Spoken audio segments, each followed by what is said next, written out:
guys. You're listening to the Kobo Writing Life podcast, where we bring you insights and inspiration for growing your self-publishing business. We're your hosts. I'm Rachel, promotion specialist for Kobo Writing Life. And I'm Laura, Kobo Writing Life's author engagement manager. On today's episode of the podcast, we spoke to Christina Lauren. Christina Lauren is the combined pen name of longtime writing partners and best friends, Christina Hobbs and Lauren Billings. The #1 international best-selling co-author duo writes both young adult and adult fiction, and together has produced 18 New York Times best-selling novels. We spoke to Christina and Lauren about their journey as co-authors, their start as fan fiction writers, specifically Twilight fan fiction, and their inspiration for their new release, The True Love Experiment. We also got into a really great conversation about the power of fandom and fangirls. This was a really fun episode, and I think you're all going to enjoy listening. Okay, we are so excited today to be joined by Christina and Lauren, who write together as Christina Lauren. Guys, thank you so much for being with us today. Thank you for having us. This is so exciting. Hello. Now, just to kind of kick things off, can you give our listeners who are unfamiliar with you and your work a little bit about yourselves? I'm Christina. Hello. There are two of us. Surprise! Surprise!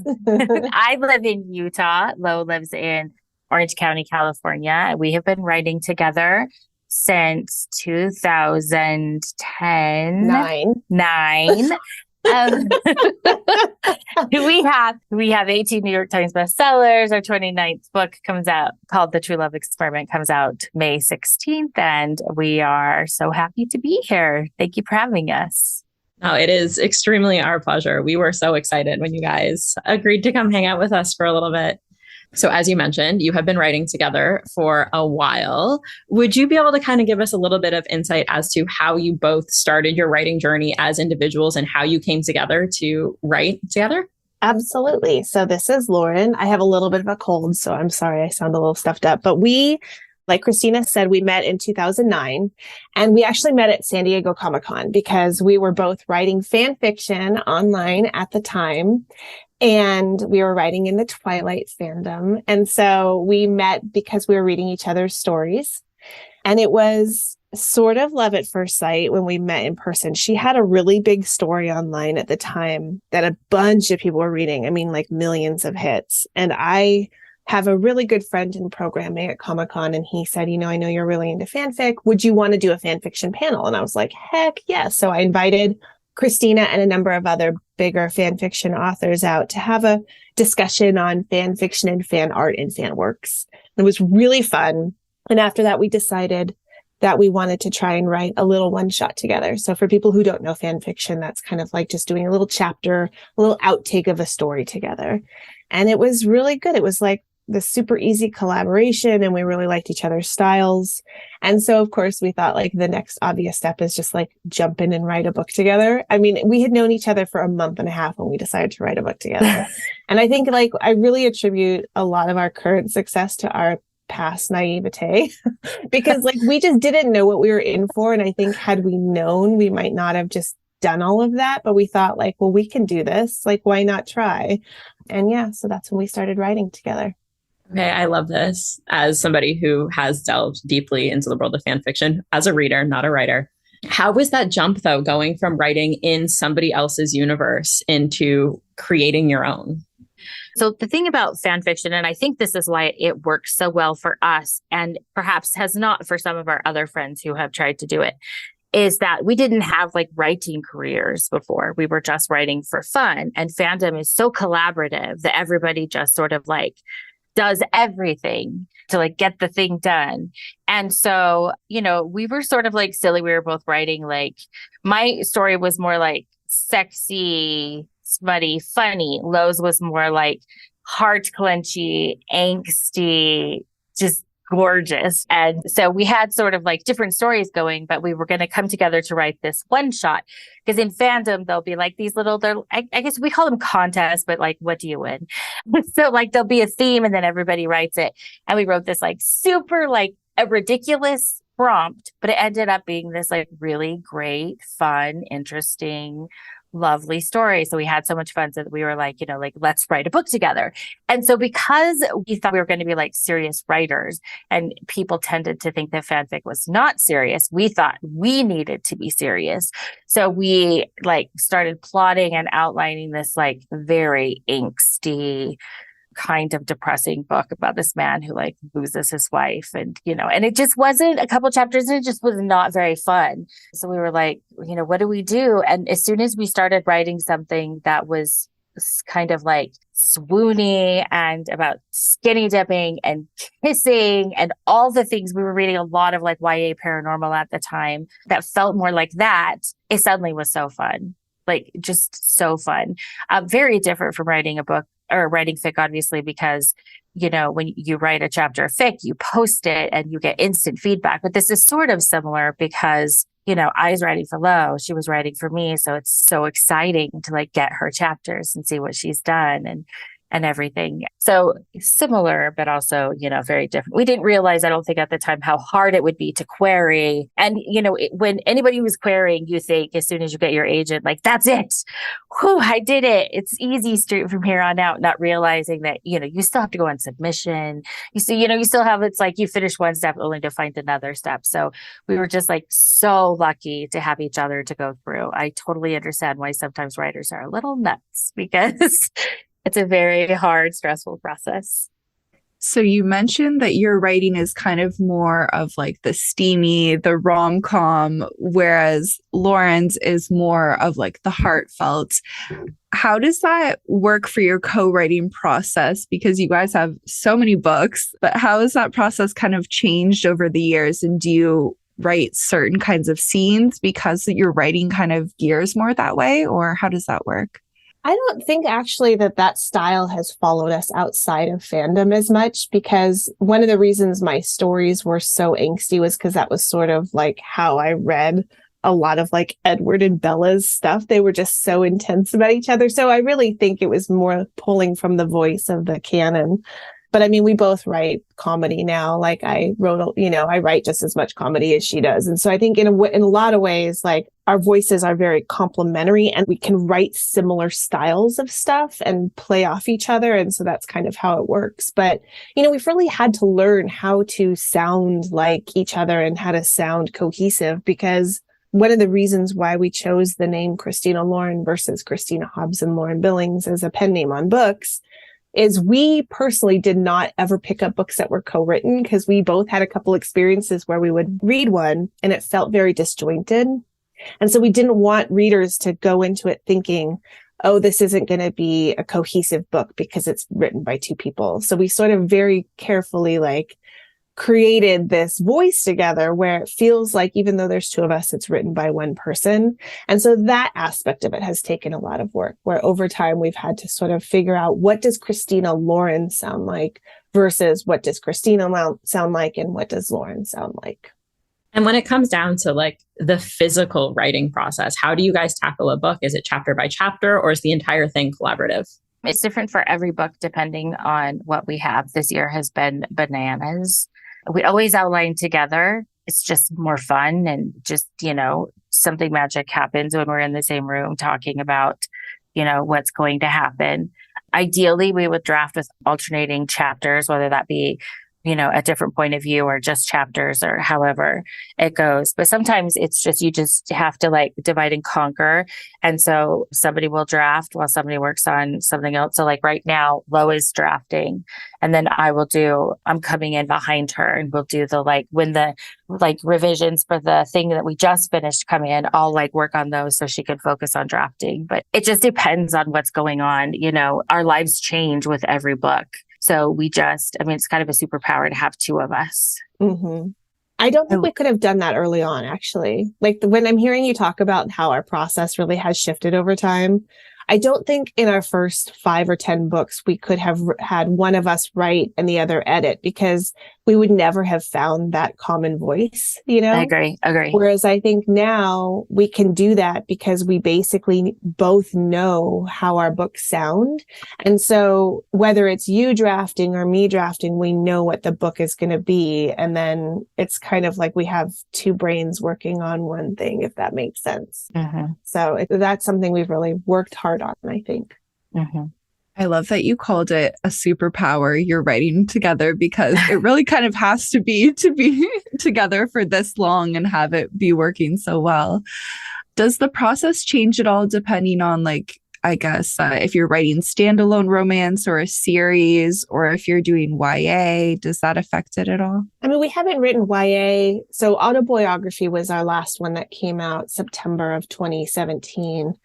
And so we haven't written YA since like 2016, but the process really was the same for that. Generally, we outline and we split it up and we kind of write in tandem, where it's like, I'll do like 1, 3, 5, 7, 9, you know, and she'll do 2, 4, 6, 8, and we build it as we go. But like she said, sometimes we have to do the divide and conquer approach. And so I think whether it's for the early series, and those were like 2012 through 2015, 16, and that's sort of what I mean is when we were like learning how to write together. You know, I think the process generally was the same, but we weren't as good at it yet. You know, like we didn't know kind of how to balance everything really well. And plus we were publishing so much faster then. Like in 2013, we had 6 books out. 2014, I think we had 4. I think same for 2015. Plus like all of 2013, we both had full-time jobs.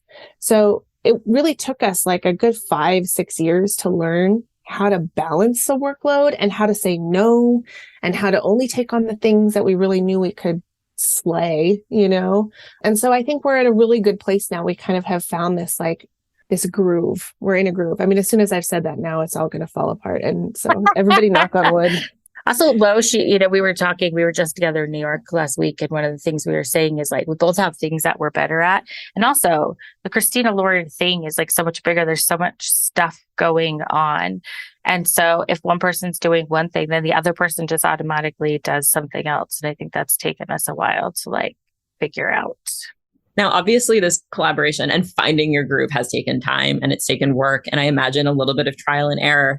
But do you have any advice for those pairs of best friends out there who are like, we should write a book together?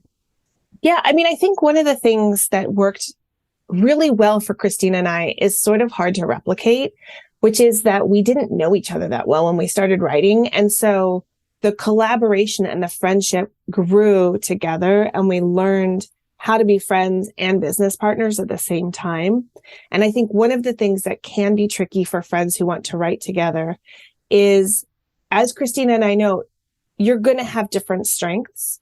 One of you is going to be a stronger writer. One of you is going to be a stronger editor. One of you is going to be faster. One of you is going to be slower. One of you is going to be this or that.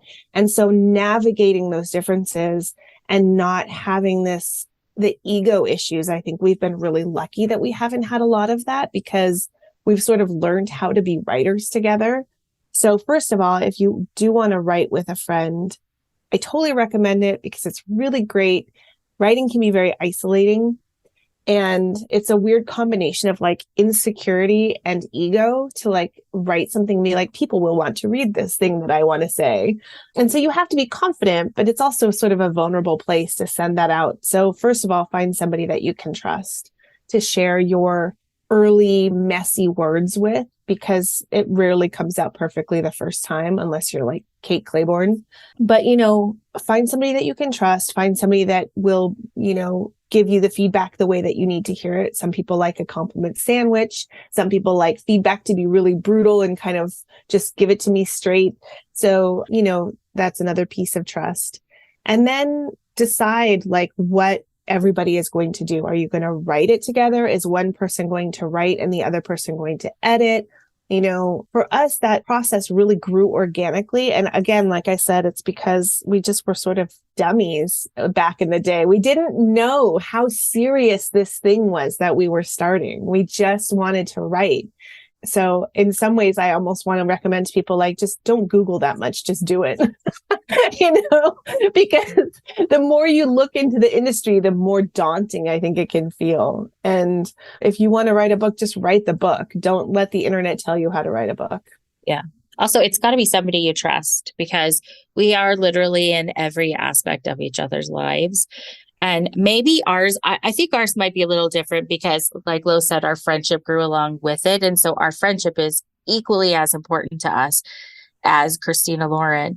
But I mean, like we did like CeeLo Christmas together. Like I'm going to have her kids this summer for a little bit while she goes on a trip. And we just like, we're texting each other's kids and each other's husbands. And we just are in so much of each other's lives. So you want to make sure, number one, that you like this person. I can imagine, obviously not every partnership will be quite so big, but also you have to trust them and that you have similar values when it comes to money, because money is like part of it. And it's funny because Lo and I, we will have discussions and like kind of arguments about money sometimes, but it is never what people think. It is always, no. I owe you for this. I'm sending you money. And then Lo don't you send that money back, you jerk. You're going to leave that in your Venmo. I'm not taking Lo will send it right back back to me with like, no. Or I paid, you paid last time, I'm paying this, that kind of thing. It's always that. It's never like, oh, I'm being cheated or something. It's like, no, I owe you this. So you just have to make sure you're cool talking about all of these things and just cool about communicating and being open and vulnerable. And, it's really important. Yeah, it almost seems like it's something you can't really replicate, but it's really great to see that it's been working so well for you guys for so long. Yeah. So we're really excited to talk to you about your upcoming novel, which is The True Love Experiment. So first, can you tell us a little bit about the series itself and then about this book? Yeah, so this book, the main character is Felicity Chen, and you first meet her in The Soulmate Equation, which was our first hardcover that came out in 2021. And The Soulmate Equation is a story of a single mom statistician named Jess, whose best friend Fizzy, who is a romance novelist, convinces her to go to this new startup and do this DNA testing for this DNA matchmaking service that is like this groundbreaking technology that has been pioneered by this man named River Pena. And Jess and River meet in the process. It's sort of not important to the synopsis, but they meet in this coffee shop they go to. And they do not like each other. But of course, when Jess reluctantly takes this DNA matchmaking test, she and River, the founder of the technology, match at like an unprecedented level of compatibility. And so the company basically hires Jess to date River to see if the compatibility is there, but also because it's great PR to have the founder of the company have the highest matching score ever. And so they sort of do it for PR, but of course, in the process, they fall in love. And so that book was very fun to write. And when we went on book tour for that virtual book tour, literally every event, and I'm not exaggerating, like every single event for the whole rest of the year, one or more people would ask us, when is Fizzy getting her own book? And we had never planned to make it into like a companion series or anything. We wrote this book and it was really fun. But Fizzy is a romance author. She's very bubbly. She dates a lot. She's really funny. And as the side character in The Soulmate Equation, she was very easy to write. But the prospect of writing Fizzy as a main character was a little bit more daunting for us, because it's one thing to have a comedic side character. It's another to give that person all these sort of dimensional vulnerabilities and make them feel like a real person. And we didn't have a good idea for Fizzy until around October of that year. I think with just the light bulb went on over our heads and we were like, oh my gosh, what if there's a dating show that is based on River's technology? And the question is whether the audience or the technology, so whether people watching people fall in love have a better sense of who's good for each other and whether they can predict what this DNA matchmaking service says. So like, who is Fizzy's perfect match, and can the audience vote on that just based on what they see? And so we decided to have Fizzy be the romance author that sort of is cast in this show. But instead of one of the heroes on the show, the dating show being the hero of the book, we actually have Fizzy falling in love with the producer. And the producer is this guy named Connor Prince Jr., or Connor Prince III. And he is the producer who makes like marine mammal documentaries. And he's just like a single dad. He's loves what he does. He sort of has this quiet life where he gets to work in television, but also is near his daughter and his ex-wife. And his ex-wife is a big fan of Fizzy's books. And so he's basically tasked by his boss, like, if you want to keep your job, you must create a reality show. And so it kind of all goes from there. He comes up with the idea for the show with the technology and casts Fizzy. And it is like one of the most romantic books I think we've ever written. Despite my meandering synopsis, it's very, very fun. You described 2 books. Well done. It's true. So the concept behind both of these books is so wholly original. And I'm so curious where that inspiration came from, both for the DNA technology for compatibility, but also the reality show. And a quick follow-up, do you both watch a lot of reality dating shows? So I'm going to be talking again just because the science is sort of my wheelhouse. But like the idea for the DNA thing came because at the time I had been, and Christina too, very obsessed with the Theranos scandal, which if anybody out there doesn't know, it's just very briefly, it's a blood testing company that said we can test for hundreds of biomarkers in your blood with just a simple pinprick instead of having to go to a lab to get blood drawn. And scientists who have worked in the field know that this is a very, very, very difficult thing to accomplish. But they said they had it. They had crazy investors. They had all these really big names on their board. Like it was just, and it turned out that they just couldn't do what they said that they were doing. And anyway, Elizabeth Holmes has been on trial and is whatever. She's got her prison time coming up. But we were so fascinated with it. And also in just the ways that like money gets poured into these technologies. And so some of it sounds impossible, but like, what if something like this was possible? And DNA matchmaking, people have tried to do it, but they look at like one gene and they look at compatibility across like a histocompatibility complex, or they'll look at a pheromone gene and they're like, okay, we're going to matchmake. But like we have 25,000 genes. So it's like, imagine answering a dating survey of 25,000 questions and they're matching you with somebody based on one question. So I think the idea of the genetic matchmaking is really complicated. And plus you don't want it to be about similarities because this isn't eugenics. You know what I mean? You want it to be about compatibility across lots of different things that have to do with your emotions and like your goals and your culture and all of these things that you are sort of very enmeshed in. So it was really fun to imagine like building an actual company based on some of these big, big dreams. And so that's sort of where it came from. Forgot the second question. Do we watch a lot of reality TV? Yeah. My answer is no, because it tends to stress me out. There's just like something, anything could happen. And these people are usually semi-terrible. And so I don't trust them. So the reality TV I really watch is like Survivor. But I mean, I've watched a handful of seasons. And then I watched like Bling Empire. But even that just ends up making me so like frustrated and anxious. And they're all morons, gossipy brats, and But Lo is pretty good. She watches more than I do, but I don't even think she's watched many dating shows. I think of course I did for the book. Yeah, for the show. I watched a ton for the book. I got sucked into some of them, and the most recent one that was really fun was Perfect Match on Netflix. That was just like so addicting. But I think one of the things that was really fun about writing Fizzy's show, and we of course don't focus too much on the show because the real love story is behind the camera. But I think what was fun is this idea that everybody there was actually quite decent, and that you can have this group of people who genuinely respect and admire each other. And the question is like, who is best for this really great person? And the idea of kind of staying in that world and being able to see some of those heroes again, I think is sort of tempting for me and Christina, because there are some heroes on the show that are just like good guys, and it would be fun to write their stories. On the show, Fizzy requests that the men fit into certain hero archetypes, which was so fun to read them all like walking in as she meets them with like their name tags on. It was so great. But what are your favorite hero archetypes to write and read? I have a very specific, clear type of hero that I love.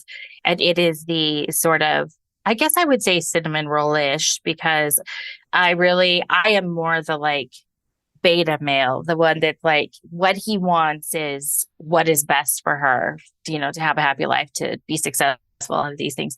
But that very kind of sarcastic, funny, flirty, dry hero is like my jam. I'm not sure how that would fit on a name tag. It'd be cinnamon roll. Yeah. Cinnamon roll, I suppose. But I didn't even know what that meant for a while. Somebody had to explain it to me. I was like, oh, okay. So like a nice guy. I think I'm always here for the like stiff upper lip, emotionally repressed, but like deep down, he would like die for this person. Like he falls first, he falls hard. She's it for him. It's like all he lives for, but none of that shows on his face. That is like my crack. I love that so much. And what's funny is that like, if we knew we were going to be writing Fizzy, like we made her sort of silly in some ways. She like always has a notebook and she's like always writing these ridiculous things. Or she makes Jess, like she handcuffs her to her bed to like see if she can get out of it. So it's like makes sense in her book or, whatever it is. But then when we started writing it, romance gets a lot of crap. And so we didn't really want to play into that. But in some ways, having the male contestants all heroes was sort of leaning into that in sort of this like fun, very fizzy way. And it just turned out so much better. I woke up one morning thinking like, what if they really made this into a show? It was like I had had a dream. And then I had to remind myself like, oh, Christina, that technology isn't actually real. We don't actually have the piece that comes before all of that. The actual point of the show we don't really have. Not yet. We don't know. Elizabeth Holmes might come up with a great idea in prison. This Who knows? might be the one that hits for her. Exactly. I'm pulling for you. I mean, if there's one thing I've learned, because both Lo and her husband are scientists, and that has been super fascinating to me. And when we were writing the soulmate equation, I am not the science person, but like my helpful part in that was like, okay, the average person does not know what this means, or, what, we have to back off. But it has been so fascinating. So in a lot of ways, there were some parts that Lo was like, okay, but this is impossible. And we had to kind of get the science as close to like how he gets his research and all this. It would take a lifetime to like kind of gather, the amount of research he has. So we had to kind of do it in a way that was like, if this was possible, how would you get it done? Like, what is just the limit of like, what is believable? And so watching like her and her husband and hearing some of their conversations and stuff, I found the entire thing just like so fascinating. All the money that goes into these companies and how really one small company could be on the verge of like changing the whole world. Like if this company existed, dating and relationships as we know it would completely change. So I hope somebody does it and we get a cut. I hope somebody does it too, for not at all strictly personal reasons. But however, continuing kind of on your like favorite hero archetype, do you have a favorite romance trope to read or write? Is there one that just like really calls to you? I love a brother's best friend, or like sister's best friend. But brother's best friend for me has like just the perfect sweet spot, because it has a little bit of the childhood crush. It has a little bit of the forbidden romance. It has a little bit of like the protective male. And there's something about that. Like for me, if there's a heroine who's been pining for this guy for years, like back when she was like dorky and had braces and, all that stuff, to like now, and she steps out of the elevator and he's standing there. He's like, what are you doing here? And she's just like hair flowing and like looks amazing. There's just something that's just so fun about that to me. And I think one of the things I really love about romance in general is just the way that we lean into these comfort cliches and we don't explain them away. We don't, feel defensive about them. We embrace them. And so some of those I think are really fun for me. And that's my favorite. I love enemies to lovers because I tend to really love books that are funny. And as we always say, it's easy to be funny when you can be just a little bit mean. But like, I remember when like Lo and I were writing the very first book we ever wrote that hasn't been published. It's just still sitting on our computers, is this sort of like hard exterior, sort of wounded guy that once he falls, he is just so gone. And we got to do that recently for something that we haven't announced yet. And it was so much fun. And then also there was this GIF when we were writing really early on that was like these two people. It was clear somebody had like snuck into a bedroom at night and they're together, but it says like just friends with like a question mark. And this idea of these two people who like hook up continuously, but it's a secret. I'm really here for that as well. Mm-hmm. I am wholeheartedly intrigued by this first book that is just sitting on a computer somewhere. It's funny that we keep talking about doing something with it because it's the first book we ever wrote together. And it's really swoony. And we have friends who've read it who are like, I still think about this book. But when we go back and read it, we're like, wow, this is actually not very good. Like we would have to rewrite it. And like the idea is there and the characters are there, but the writing is very simple and like it just would need to be redone. And we just haven't had time. It just feels very much of its time, you know, like when it was written. Yeah. But yeah, it would be really fun to publish it under a different name. We just need someone else to just be like, surprise. Just like, send it to somebody we trust and be like, can you rewrite this book? And we'll give you some of them. Yeah. We'll sell it together. It's a book that got us our agent. She was very honest with us up front. There's a 50% chance I can sell this because of where the market is right now. But the great thing is that everything that was old is new again at some point. One thing I really loved about the book was Fizzy and Connor's banter, which really, really came alive in the transcripts of the confessionals from the show. What made you decide to use that format of the confessionals? I don't even remember. That's a good question. I probably could answer any question about the book except for that one. I mean, I think, I think what happened was we had referred to them. And one of our early editors was like, I want to see these moments because you're referring to this and it's like a way to show their dynamic that the audience is able to see because otherwise the audience doesn't see them together. And we really need the audience to see them together in order for the rest of the book to work. So I think that those kind of came in after we had finished a first draft and we realized we needed to see some more of those. And yeah, they were really fun. I think there are 4 and she wrote 2 and I wrote 2 or there's 3 and whatever. But it was just like, those are so playful and they come so fast. You know what I mean? It's also a really good way to see her processing stuff that happened on the dates without actually having to live through the dates because do people really want to? Yeah, those are some of the best. Lo wrote the one that happens at the end. And I still to this day say it's like our best ending yet. Like I cried reading it. It was so insanely sweet. One thing I really loved about the book, and we've kind of touched on fandom a little bit, and I just absolutely loved how much Fizzy and Nat live in the mindset that there's no such thing as a guilty, and I'm using air quotes here, pleasure, that we should be proud of the things that we love. And do you think there's been a shift in the romance landscape recently in that like romance readers are now proudly wearing that moniker rather than hiding their Harlequin novel inside the book jacket of something else on the subway?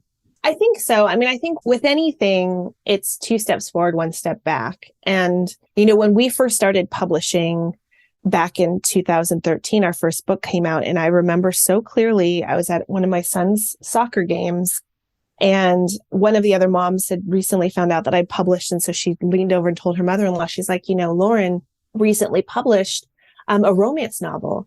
And this older woman was like, oh my goodness, is it trashy? I just love trashy books. And I was so insulted because she didn't mean it in a way where she was coming from within the community. She was speaking as somebody who like clearly wasn't a romance reader. And so that judgment of it felt really uncomfortable to me. But we don't hear that much anymore. And even if we did, I think I would be much more comfortable being like, well, we don't call it that, which is like, that's not how we talk about romance. I just think that there has been a shift. And part of that is romance writers and romance readers really embracing the fact that this genre is responsible for publishing being alive today. Romance is the highest selling genre in all of fiction. It outsells crime by like nearly double. I think thrillers have come up a bit in the last 5-6 years, but romance is still the biggest selling genre. And because of that, and because of the speed at which we publish, I think as a genre, it really has the ability to have these important and hard conversations about what our culture looks like, who deserves a happily ever after, what we call things, how we approach relationships, how do we have some of these hard conversations? What does a happily ever after look like? How does a community get involved in that? And I think these are things that we as a society need to think about. such as identity and racial equality and religious freedom and all those things. But we are able to put those things on a page and have those conversations almost in real time because the industry of romance moves so quickly. So I think just talking about that widely and having that pride be really out there and having these conversations makes readers feel proud too of the books that they're picking up, so that when they go out and they're carrying a Kate Claiborne book or a Kresley Cole book or a Sally Thorne book or a Alicia Rye book, that they know that they are contributing to a big, important conversation, right? And they're not thinking like, this is something I need to be embarrassed by. There's a pride there when you know that all of these women, predominantly women in the genre, are like carrying a huge industry on their shoulders. That's badass, you know? Sorry, that was a soapbox moment, but that was like, we need to like totally get on to this. It was perfect. I have no follow-up questions to that. It was great. So one of our colleagues, Tiana, read The True Love Experiment on NetGalley and had a very insightful question. So we stole it from her and are giving her credit. She said, so many of the things that we tend to find joy in are so often devalued, and this book so effortlessly captures how you shouldn't have to justify what makes you happy as a woman, which you kind of mentioned. I felt as though Fizzy's fans really helped inspire her in that respect with romance writing, and I'm wondering how your fans continue to inspire you. We are huge like proponents that like find the thing that makes you crazy, stupid, happy and protect it and love it and don't care what anyone else thinks about it. And so, yeah, for Fizzy, like when she's not writing books, a lot of the things that are bringing her joy are like her readers and getting to do these signings, even though they're a little bit of stress because she doesn't have a book and she doesn't have the answers they want.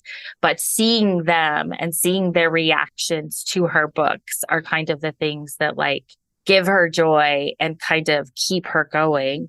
And for us, like you can be having like the worst day, and then you go on Instagram or something and somebody has sent you a DM that's like, I was in such a terrible place. You know, my dad was in the hospital, or I lost my job, or I'm a mom and struggling with like finding myself again or whatever. And this book gave me 3 hours of like escape from the world and like let me be happy in those like 3 hours. And that, if somebody tells us that, we have completely done our job. Like that is why we write these books.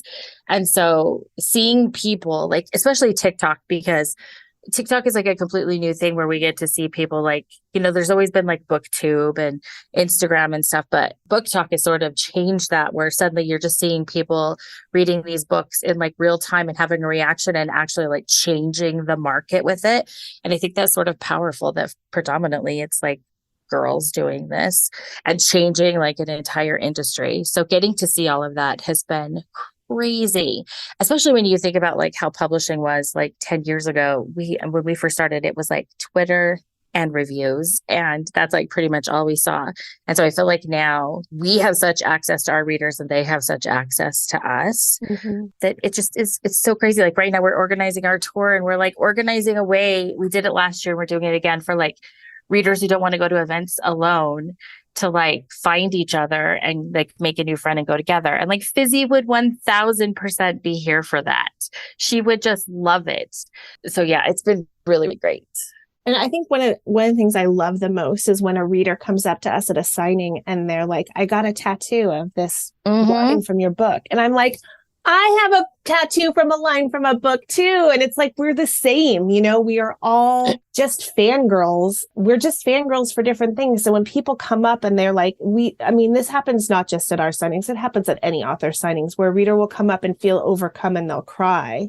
It's like, I had the same experience when I was at the Tucson Book Festival and I went to meet Mary Roach, who's a nonfiction author I'm obsessed with. And I walked up and I was so excited to see her. And I don't know where it came from, but I just started crying. I was so happy.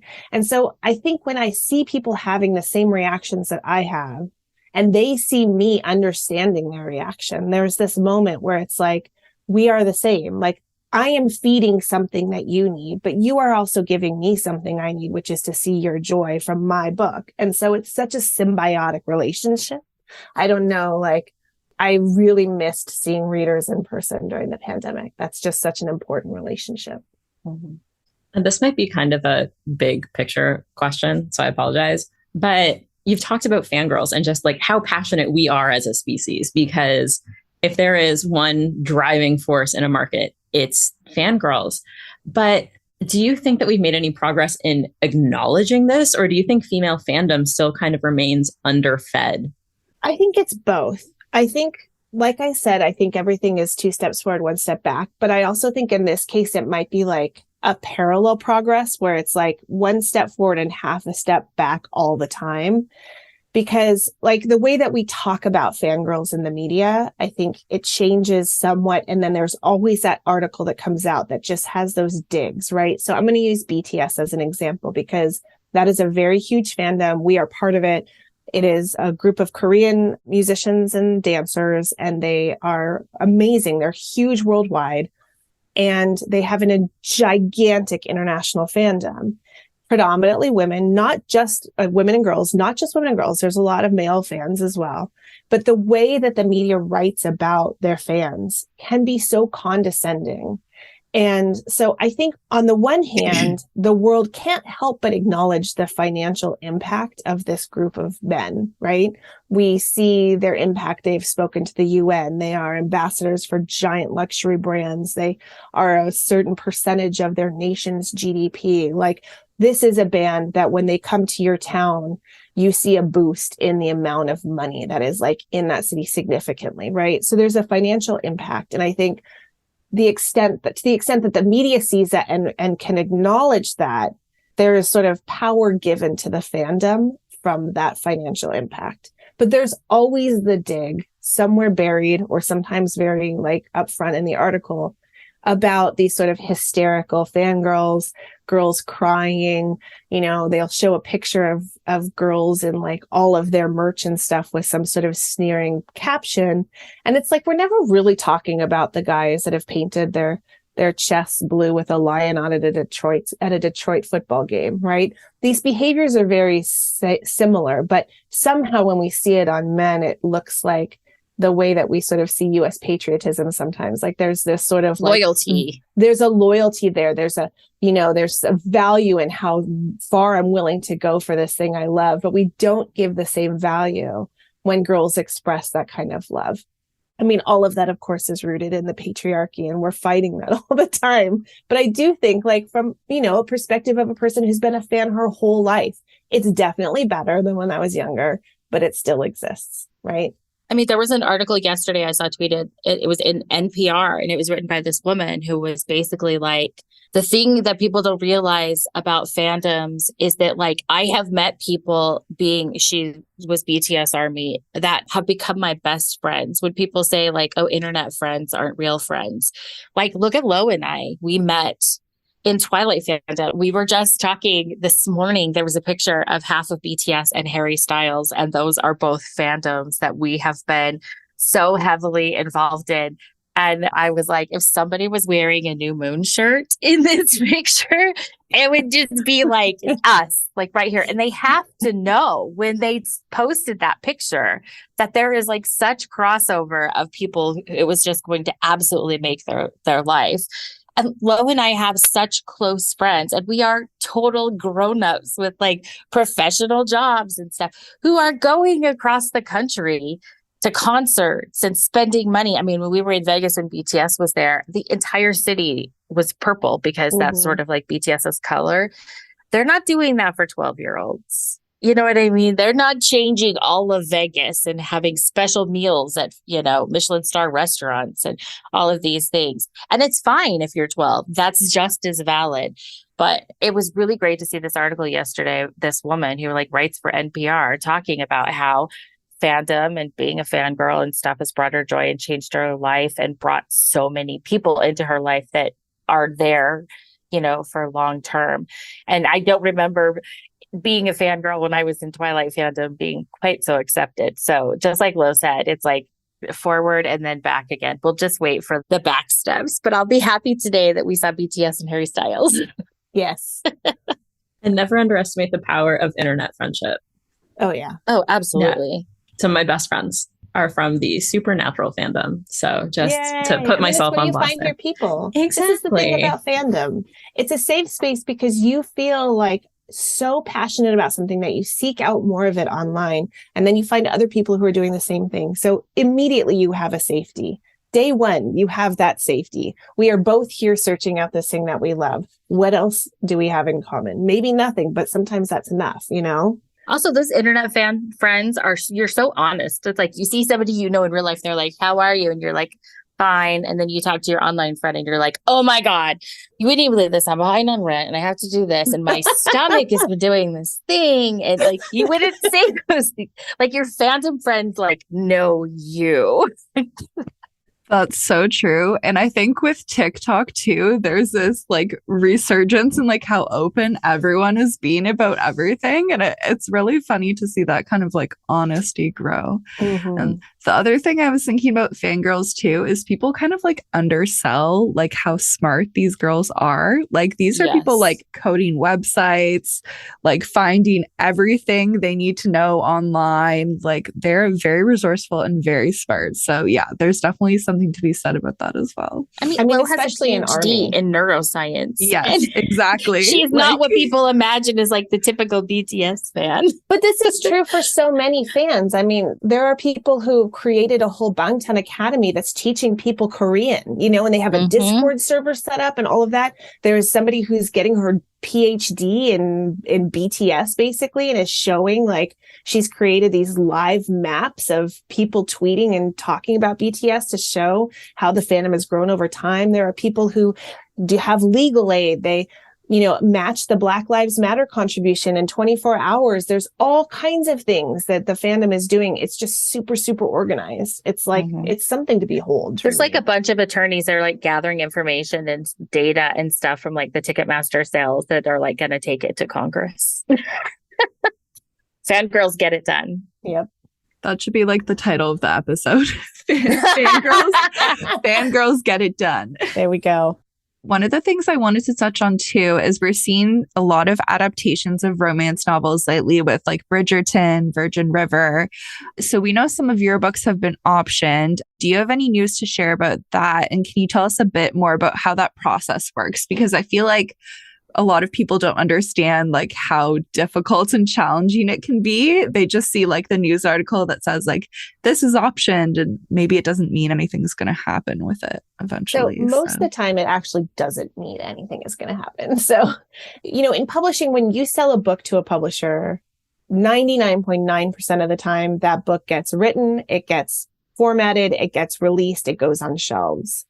The opposite odds are there in Hollywood. Most of the time that something gets optioned, it doesn't actually get adapted into something. And that's because there are so many ideas and there's so much IP out there, but you really need somebody to be a huge champion of the project. And then you need the wallets to open for the project to be financed, and they're expensive. So we have had a number of things optioned.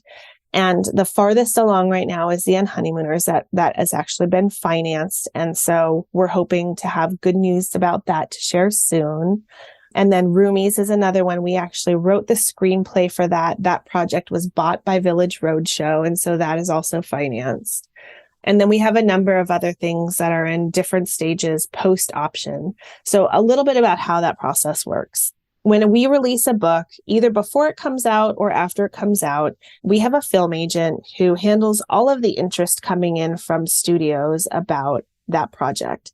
And a studio can be a large studio, such as like Sony or Fox, but you can also have smaller production companies, which is like maybe just a producer, somebody who like organizes teams and pulls together directors and actors and whatever, express interest in the project. And so they might come to our film agent and say, hey, I would really love to make this Christina Lauren book into a movie. So we'll hop on the phone with them. If we vibe and we like them, they will make an offer to option the material. And what that means is they have exclusive access to our book and the material for a term that's usually 12 to 18 months. And then it includes the option to extend that period another 12 to 18 months. If that 12 or 24 to 36 month period passes, and they don't do anything with it, the rights revert back to us. And so a lot of times that's what happened. But you have people who are super passionate about something and they're really trying to get something made, but either the team isn't coming together or the money doesn't come together, or they get as far as having a script written and they just can't get the financing. And so sometimes there's just a million ways things fall apart, and there's so far fewer ways that things actually happen. But getting something optioned is great because it means that you have, you know, somebody interested in your work from a different perspective, not just book perspective. And in our case, even though we have optioned a lot of things and some of them have come back to us, it has also introduced us to a lot of really wonderful people in the industry who we then are working with on other projects, or, you know, they come to us if they have certain things they want us to do. So it's a slow process, but I am very hopeful that some of the things we've been working on for a really long time are going to come to fruition pretty soon. So it just requires patience. So outside of potential upcoming adaptations, can you guys give us any sneak peeks on what you are working on next? So we're drafting our book that comes out in 2024 right now, but there are actually 2 other things that are mostly done that haven't been announced yet that hopefully we'll hear about soon. I don't know how much you want to say about our book that we're working on now. That's fair. I mean, you don't it's have still to give pretty any early spoilers. days. It's amazing. That's all I'm going to say. It's book of the year. We can't wait. Can I ask you guys for some romance recommendations while I have you here? What kind of books are you reading right now, and are there any that you would recommend to listeners? As soon as somebody asks that, I literally have never read a book ever. So I know, sorry to put you on the spot. No, the worst thing is we know we were coming here. So it's why don't I have this already planned? You talk. So I'm currently reading Things We Never Got Over. I think it's by Lucy Score, I think. And then after that, my next book will be Kiss the Girl by Zoraida Cordova. It's one of the Disney, meant to be like Disney retellings. And hers is the Ariel one. Lo started that and she said that it was so cute. It was like, she just got a couple pages in, but she said it was really cute. And then we have a copy of Allie Hazelwood, who we like adore. Her next book, we just haven't had a chance. I always say we, like as we're one person. You basically are. And then Denise Williams, we just got a copy of her next book and I cannot remember the title. I know it's the last one in the series. So I'm very excited to read that. So I had to open my library because I was like, what am I actually reading right now? So I'm a dummy because I actually just started reading The Worst Best Man by Mia Sosa because we were having this conversation this last weekend with some author friends about like, what is a rom-com in book form? Because we're calling everything a rom-com. But like a lot of these books that we're calling rom-coms just have a cute illustrated cover, but they're not actually funny. And so this friend, Adriana Herrera, who also has a book coming soon. We just got hers too. Yeah. Yeah. She's amazing. She wrote a historical called A Caribbean Heiress in Paris, and it's amazing. And so we have the second book in that. It's called An Island Princess or something. Yes. But she was saying, you know, Mia Sosa is writing rom-coms. She's writing funny situations where like madcap stuff happens and it feels like a rom-com movie. And so I picked that one up for that reason. And so I'm really enjoying that. I'm also reading Hester. I don't know if you guys have read Hester, but it's by Lori Lico Albanese. So it's kind of like a retelling of The Scarlet Letter. Oh. Yep. So not romance. So not romance. And then I'm also reading The Emotional Lives of Teenagers because I have a 13-year-old girl and this book is my go-to for Xanax. Well, we'll include links to all of those recommendations in our show notes. And before we let you guys go, can you tell our listeners where they can find you online? Absolutely. We're mostly on Instagram. That's the best place to find us. And we're just Christina Lauren on Instagram. We're also Christina Lauren, I think, on Twitter. Our website is ChristinaLaurenBooks.com. And we just announced our tour yesterday. So be sure to check that out. And then are we anywhere else, Lo? We have TikTok. Yeah, we're not on TikTok though. But if you live in Massachusetts, New York, Tampa, Nashville, St. Louis, Ann Arbor, Ames, Iowa, Fort Collins, Colorado, or Austin, Texas, you can catch us. Did you just remember those off the top of your head? Oh, okay. I was about to be so impressed. Oh my gosh, that would be amazing. No. She should It would not be. It would not be surprising, though. It is within the realm of possibility that she would remember those. Yes. Well, Christina and Lauren, thank you so much for chatting with us today. This has been an absolute delight. Thank you. This was really fun. Thanks for having us on. Thank you for listening to the Kobo Writing Life podcast. If you are interested in picking up Christina Lauren's books, we will include links in our show notes. If you are enjoying this podcast, please be sure to rate, review, and subscribe. And if you're looking for more tips on growing your self-publishing business, you can find us at kobowritinglife.com, and be sure you are following us on socials. We are at Kobo Writing Life on Facebook and Twitter, and at kobo.writing.life on Instagram. This episode was hosted by Laura Granger and Rachel Wharton, with production by Terrence Abrahams. Editing is provided by Kelly Robotham. Our theme music is composed by Tearjerker, and thanks to Christina and Lauren for being our guests today. If you're ready to start your publishing journey, sign up today at kobo.com/writinglife. Until next time, happy writing.